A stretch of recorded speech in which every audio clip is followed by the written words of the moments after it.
jaga makananmu, maka engkau akan menjadi orang yang amat sangat dikabulkan doanya.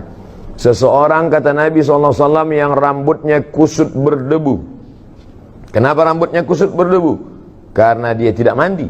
Kenapa dia tidak mandi? Dia takut kalau sampai dia mandi rambutnya gugur dan dia bayar dam.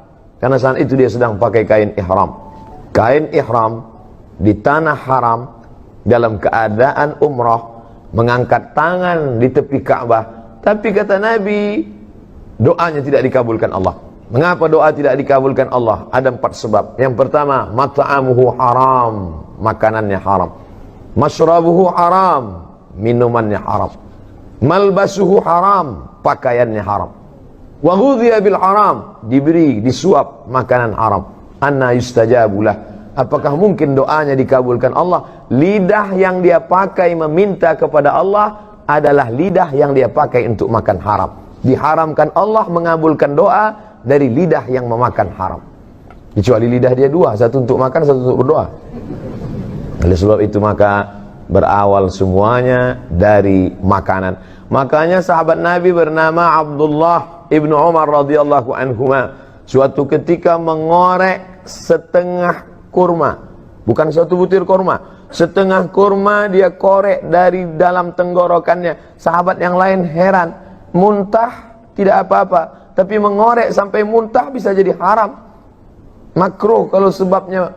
Tapi ini kenapa engkau korek? Apa kata Abdullah ibnu Umar? Tadi aku makan satu kurma, setelah itu aku makan sebelah, yang satu masih tertahan.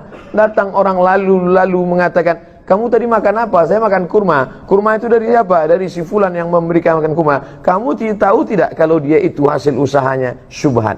Syubhat masih remang-remang, belum pasti betul haram. Tapi Nabi mengatakan, famanittaqas syubhat, siapa yang menjaga dirinya dari syubhat, faqad istabara'a lidinihi wa 'irdihi, dia sudah menjaga agamanya dan menjaga kehormatannya. Dulu orang yang menjaga makanannya dari yang syubhat, dari yang tidak jelas ini, orang itu disebut dengan orang yang wara'. Wara' artinya menjaga diri dari yang syubhat. Takwa menjaga diri dari yang haram. Dulu kalau ada orang mengatakan, tadi baru saja ada orang datang membawa uang kemari dan saya menolaknya, orang itu akan dikatakan kamu adalah orang 2, wara atau takwa. Hari ini kalau kita berkata, tadi ada orang membawa harta yang banyak tapi saya tidak mau, saya tolak, maka sepakat teman-teman kita akan berkata, kamu adalah orang yang bodoh. Kenapa tidak diambil? Itu haram, saudaraku. Aku tidak ingin merusak doaku, lidahku. Itu memang haram, tapi kita keluarkan saja 2,5% jadi halal toh. Dia bahkan tahu bagaimana cara membersihkannya. Itu memang haram, brother. Tapi kalau kita pergi ke umroh, kita nangis di pintu Ka'bah, selesai. Menangis di pintu Ka'bah, ya Rabb, ya Allah, ya Allah.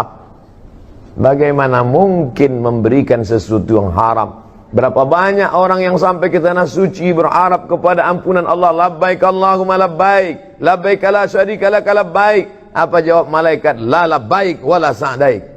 Kau tidak dapat haji mabrur, umrahmu tidak diterima. Kenapa begitu? Zaduka haram, karena kau berangkat dengan uang haram. Apa sebetulnya judul ceramah Ustadz Zuhur ini? Yaitu berangkat dari pegawai KPK tidak mau kasih minum tadi. Dia bawa air minum. Saya lupa, kalau saya tahu saya bawa juga air minum dari rumah. Saudara yang dimuliakan Allah Subhanahu wa taala, hari ini yang paling mahal adalah integritas. Hari ini yang paling mahal adalah harga diri. Betapa banyak orang menjual harga dirinya karena ada yang lebih mahal dalam diri dia, dunia. Sedangkan kita mengatakan dunia beserta isinya hanyalah setengah sayap nyamuk. Begitu Nabi SAW mengajarkan. Berapa banyak orang berebut sayap nyamuk, berapa banyak orang mencari sesuatu hanya sayap nyamuk. Makanya orang beriman itu melihat dunia ini kecil saja. Kalau dapat tidak terlalu bahagia, karena yang dia dapat hanya setengah sayap nyamuk. Dan kalau tidak dapat pun tidak terlampau sedih, Karena yang hilang itu pun setengah sayap nyamuk. Tapi kadang kita bisa kan mengomongkannya saja. Ketika sampai kita alami, ternyata setengah sayap nyamuk itu sebesar setengah sayap Boeing bagi kita. Setengah sayap nyamuk, itulah digambarkan Nabi SAW. Dalam perumpamaan lain Nabi mengatakan, celupkan ujung jarimu ke tengah samudra, falyanzur bima yarji, angkat pandang apa yang melekat di ujung jari. Apa yang menempel di ujung jarimu, itulah dunia. Setetes, dua tetes. Apa yang tinggal, itulah akhirat beserta isinya. Jadi kalau ada orang terlampau mengejar dunia, maka dia hanya mengejar setetes. Kalau terlampau bahagia, bangga, sombong pada yang setetes. Tapi kalau dia sanggup mengatakan itu, aku tidak apa-apa, karena yang dapat itu juga setetes. Andai tidak dapat pun tidak terlampau sedih, karena yang hilang pun juga setetes. Tapi saya tidak ingin setelah kajian ini lalu semuanya meninggalkan dunia. Rapat pegawai KPK, gimana visi misi kita ke depan? Mohon maaf Bapak pimpinan, ini hanya setetes ini semua. Bukan itu yang saya maksud. Bagaimana mengecilkan dunia sehingga yang besar hanya Allah. Bagaimana melihat manusia ini semuanya kecil, jabatan, kekuasaan, harta benda, yang besar adalah Allah. Di sini kita membesarkan Allah, di sini kita mengagungkan Allah. Yang kita angkat kedua tangan sambil berkata, semuanya kecil, hanya Engkau saja yang besar. Allahu Akbar. Di sini di awalnya semuanya kita serahkan pada Allah. Inna salati wa nusuki wa mahyaya wa mamati lillah. Sebelum salam itu kita ulang sekali lagi, 4 kita serahkan pada Allah. At-tahiyatul mubarakatu salawatu thayyibatu lillah. Hanya orang yang sampai pada level ini saja yang salamnya dijawab oleh Rasulullah sallallahu alaihi wasallam.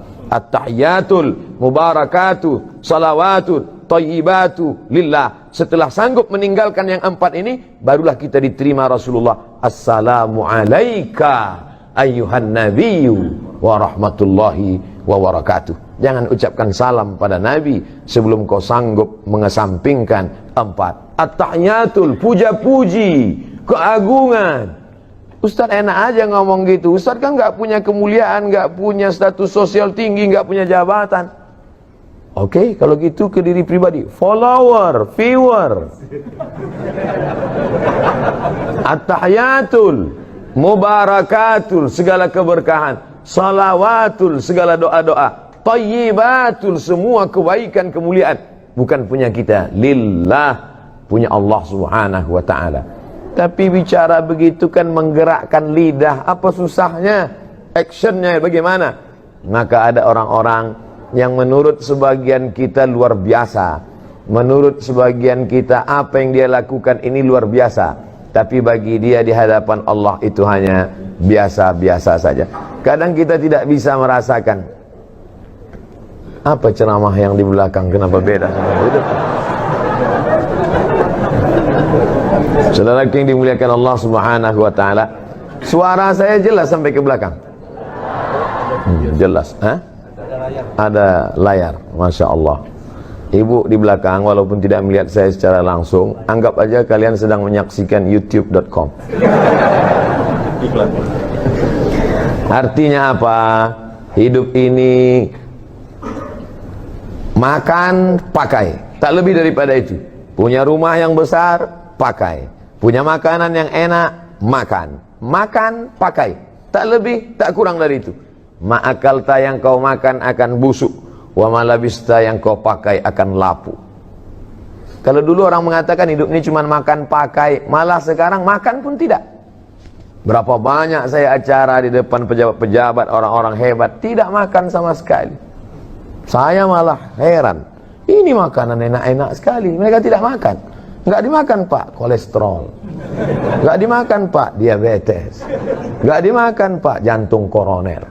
Saya habisi semua. Makanan kok dicari pagi, petang, siang, malam, peras keringat, banting tulang, tidak dinikmati. Betul kata syair orang Arab. Berapa banyak orang mencari makan, tapi dia pun tak sempat untuk menikmatinya. Pakaian, Sehebat-hebatnya pakaian, sekaya-kaya orang, setinggi-tingginya jabatan, pakaian paling tebal 3 lapis.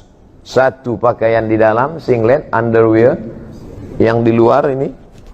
Yang nomor 3, aksesoris. Ini saya pakai supaya orang tahu saya ustadz.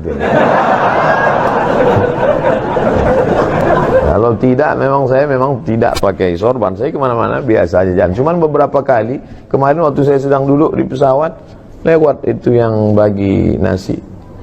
Apa kata dia? Mirip sekali dengan Ustaz Somad ya.